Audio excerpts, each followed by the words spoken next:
میرے رسول پاک علیہ السلام کی خدمت میں عورتیں آئیں، عرض کرنے لگے یا رسول اللہ اسلام نے ہمارے لیے بھی کوئی نفع ہے؟ حضور نے فرمایا کیا ہوا؟ کہنے لگی حضور ہمیں تو نقصان ہی نقصان نظر آ رہا ہے اپنے حق میں۔ حضور بتلائیں اگر آپ کے دین میں کوئی خیر ہے تو ہم کلمہ پڑھیں فٹافٹ، باقی تو دنیا میں ہمیں اپنے نقصان ہی دکھائی دیتا ہے۔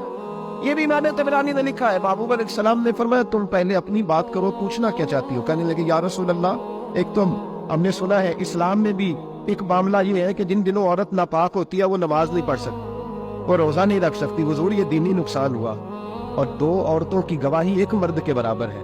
دنیا میں بھی ہمارا وہ کردار نہ ہوا جو کہ مردوں کا ہے، تو حضور ہماری دنیا میں بھی نقصان ہے، دین میں بھی نقصان ہے۔ یا رسول اللہ، یا رسول اللہ، یا رسول اللہ صلی اللہ علیہ وسلم۔ آقا پھر تو یہ ہوا کہ ہفتے مہینے کے بہت سارے دن عورت ویسے ناپاک رہی، دین سے دور رہی، اور اگر وہ قومی معاملات میں کوئی کردار ادا کرنا چاہے پھر بھی اس کی گواہی دو عورتوں کی ایک مرد کے برابر، تو حضور دنیا کا بھی نقصان دین کا بھی۔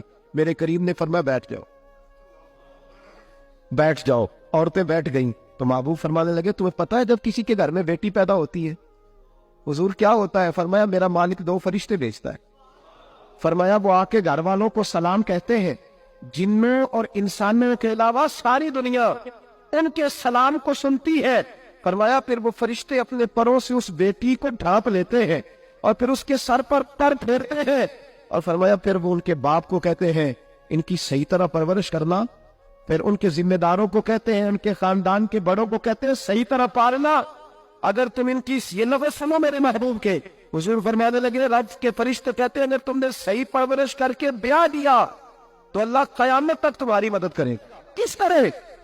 اللہ تمہارے رزق میں بھی تمہاری مدد کرے گا، اللہ دنیا کی مشکلات میں بھی تمہاری مدد کرے گا، اور جب مرنے لگو گے، یہ شارحین نے قیامت تک کا ترجمہ کیا۔